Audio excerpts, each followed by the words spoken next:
Πρώτη παρουσίαση. Σκεφτόμουν κάποια χαρακτηριστικά που θα έπρεπε να είχε το πρώτο βιβλίο που θα σας παρουσίαζα. Πρώτον, να είναι ολιγοσέλιδο. Μην πέσουμε στα βαριά από την αρχή και μου εξαφανιστείτε. Επίσης, σκέφτηκα ότι πρέπει να είναι ολιγοσέλιδο γιατί ζούμε σε μια εποχή λίγο δύσκολη από άποψη ταχύτητας. Πολλές φορές είναι δύσκολο να συγκεντρωθούμε, να δεσμεύσουμε αρκετό χρόνο στην ανάγνωση ενός βιβλίου. Και θα ήταν καλύτερο για κάποιους πιο νέους που θα ήθελαν να αρχίσουν να διαβάζουν, να ξεκινήσουν με κάτι πιο σύντομο. Αλλά επίσης και για αυτούς που διάβαζαν παλιά και έχουν απομακρυνθεί από τη χαρά της ανάγνωσης, θα ήταν πιο εύκολο να ξαναμπούν σε αυτό το παιχνίδι με ένα σύντομο βιβλίο, με ένα ολιγοσέλιδο βιβλίο. Δεύτερον, να είναι ευκολοδιάβαστο. Πολλές φορές θεωρούμε ότι κάτι ευκολοδιάβαστο είναι και ελαφρύ. Μέγα λάθος. Αλλά αυτό είναι θέμα για άλλο βίντεο. Πάντως, για πρώτη παρουσίαση θα είναι και ένα βιβλίο που διαβάζεται πολύ εύκολα. Τρίτον, είναι κάτι που αφορά σχεδόν όλους μας. Οπότε, ιδού το πρώτο βιβλίο για παρουσίαση είναι αυτό. Τίτλος του είναι «Η χρησιμότητα των άχρηστων γνώσεων» και συγγραφέας παύλα δημιουργός είναι ο Νούτσο Όρντινε. Το βιβλίο αυτό περιέχει την απομαγνητοφώνηση της ομιλίας που έκανε ο Νούτσο Όρντινε το 2015 στο Μέγαρον Πλας και η έκδοση έγινε πάλι τον Οκτώβριο του 2015. Αυτό το βιβλίο είναι αδερφάκι, η ομιλία δηλαδή αυτή που έκανε ο Νούτσο Όρντινε στηρίζεται στο βιβλίο που έχει εκδώσει λίγο πιο πριν και είναι η χρησιμότητα του άχρηστου και είναι το κόκκινο βιβλίο αυτό εδώ. Αλλά εμείς μιλάμε για το μπλε βιβλίο. Είναι ουσιαστικά 88 σελίδες και επειδή είναι δίγλωση έκδοση στα ελληνικά και στα ιταλικά είναι 44 σελίδες. Γιατί τώρα διάλεξα το μπλε? Η γνώμη μου είναι ότι ουσιαστικά ό,τι θέλει να πει το λέει πολύ καλύτερα στην ομιλία παρά στο βιβλίο που έχει τον δοκιμιακό χαρακτήρα, οπότε έχει πολλές πηγές, έχει παραπάνω λεπτομέρειες οι οποίες λείπουν στην ομιλία, στην οποία ομιλία προσπαθεί να είναι περιεκτικός και το κάνει πολύ αποτελεσματικά.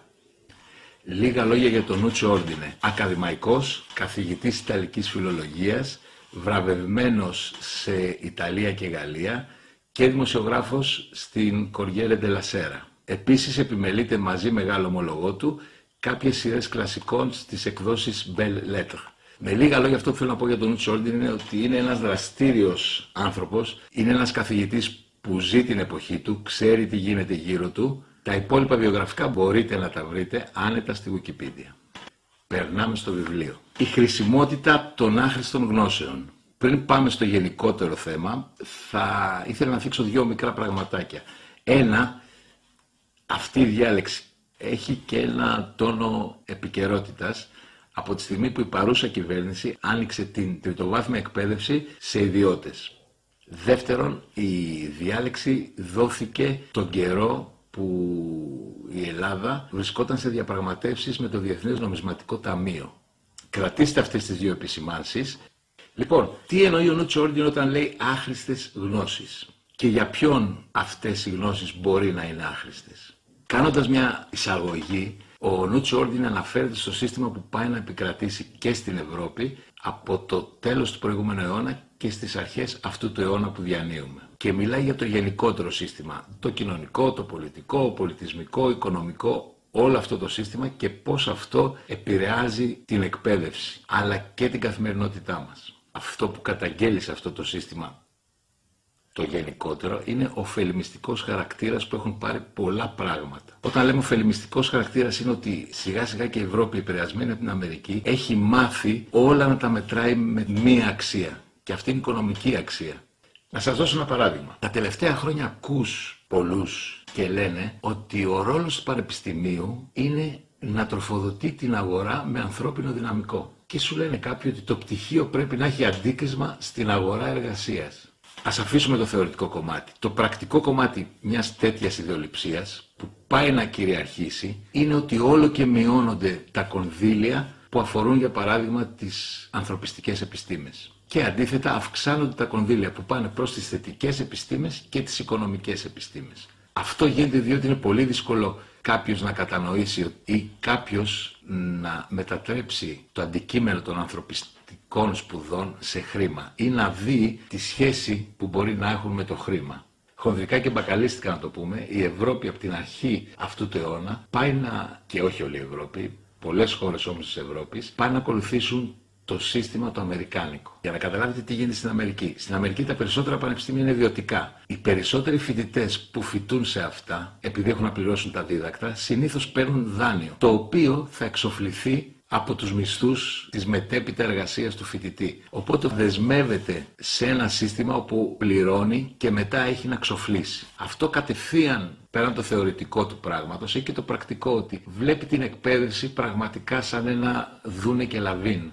Αλλά δούνε και λαβίν μόνο χρηματικό. Επίσης, τι σημαίνει αυτό? Για παράδειγμα, κάποιος που σπουδάζει κοινωνιολογία, ψυχολογία, φιλοσοφία, δεν σημαίνει ότι θα βρει μια δουλειά σε αυτό το τομέα μετά και δεν θα έχει και πολλά λεφτά. Αποτέλεσμα είναι, λόγω χαμηλής ζήτησης, αυτές οι σχολές ουσιαστικά σιγά σιγά να εξαφανίζονται και να μην πηγαίνουν φοιτητές σε αυτές τις σχολές. Αντιθέτως, να προσανατολίζονται σε σχολές οι οποίες τους δίνουν ένα πτυχίο που έχει αντίκρισμα στην αγορά, βγάζουν λεφτά, εξοφλούν γρήγορα το φοιτητικό δάνειο, τους εξασφαλίζει και μια άνετα οικονομικά ζωή, ώστε να μπορούν να πληρώσουν και τον ψυχολόγο τους μετά. Και γιατί πληρώνουν τον ψυχολόγο τους? Διότι πολύ απλά έχασαν ένα μεγάλο κομμάτι της ανθρώπινης ομορφιάς, που έχει να κάνει με πράγματα, με γνώσεις που υπάρχουν για να σε κάνουν καλύτερο άνθρωπο. Και αυτός είναι ο σκοπός του Πανεπιστημίου στην Ευρώπη. Πρώτος σκοπός είναι να γίνεις ένας καλύτερος άνθρωπος. Ο όρος καλύτερος άνθρωπος δεν είναι ο πιο δόκιμος. Πιο ολοκληρωμένος, πιο ευσυνείδητος και πιο ισορροπημένος άνθρωπος. Λοιπόν, πίσω στο βιβλίο, ουσιαστικά αυτό που λέει ο Νούτσιο Όρντινε είναι ότι ο ωφελημιστικός χαρακτήρας που έχουν πάρει όλες οι πτυχές της ζωής μας καθιστά κάποιες γνώσεις ουσιαστικά άχρηστες, γιατί οι άνθρωποι που είναι μέσα σε αυτό το σύστημα δυνατούν να δουν τη χρησιμότητά τους, επειδή αυτές οι γνώσεις δεν έχουν κάποιο άμεσο αντίκρισμα, βραχυπρόθεσμο αντίκρισμα σε οικονομική αξία. Αυτά ήταν όσα είχα να πω εγώ. Θα διαβάσω κάτι από το εξώφυλλο, γιατί ο Νούτσιο Όρντινε τα λέει καλύτερα. Λοιπόν, σε τι άραγε χρησιμεύει να διαβάσεις την Οδύσσεια ή ένα ποίημα της Απφούς? Σε τι άραγε χρησιμεύει να μελετήσεις λατινικά και αρχαία ελληνικά? Σε τι άραγε χρησιμεύει να ακούσεις Μότσαρτ, να επισκεφτείς τον Παρθενώνα, να δεις το ηλιοβασίλεμα από τον υπέροχο ναό του Ποσειδώνα στο Σούνιο?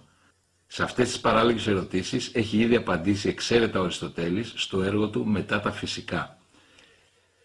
Σε όποιον τον ρωτούσε σε τι χρησιμεύει η φιλοσοφία, ο Αριστοτέλης απαντούσε: η φιλοσοφία δεν χρησιμεύει, διότι δεν κάνει εκδούλευση, διότι δεν είναι στην υπηρεσία κανενός. Διότι είναι μια επιστήμη αυθύπαρκτη που διδάσκει το δρόμο προς την ελευθερία, ακριβώς όπως ένας ελεύθερος άνθρωπος υπάρχει για τον εαυτό του και όχι για κάποιον άλλον. Αυτό ήταν το πρώτο απόσπασμα. Το δεύτερο, το να συγκρίνουμε τα πολιτισμικά αγαθά με το πετρέλαιο ή να αξιολογούμε μια έκθεση με βάση τον αριθμό εισιτηρίων που έκοψε, σημαίνει ότι παραβλέπουμε αυτή καθεαυτήν την αξία της ομορφιάς, την πολιτισμική λειτουργία που μπορεί να έχει η τέχνη στη διαμόρφωση της ταυτότητας και της πολιτισμικής ανάπτυξης ενός λαού. Πράγματι, δεν συνειδητοποιούμε ότι η λογοτεχνία και οι ανθρωπιστικές γνώσεις, η κουλτούρα και η μόρφωση αποτελούν το ιδανικό αμνιακό υγρό μέσα στο οποίο οι ιδέες της δημοκρατίας, της ελευθερίας, της δικαιοσύνης, της ισότητας, του κοσμικού χαρακτήρα της κοινωνίας, του δικαιώματος στην κριτική, της ανοχής, της αλληλεγγύης, του κοινού καλού μπορούν να αναπτυχθούν δυναμικά. Τα υπόλοιπα θα τα βρείτε σε αυτό το μαγικό βιβλιαράκι. Πριν τελειώσω την παρουσίαση, να πω δύο πράγματα. Πρώτον, μην βιαστείτε να διαφωνήσετε με αυτά που λέει ο Νούτσιο Όρντινε.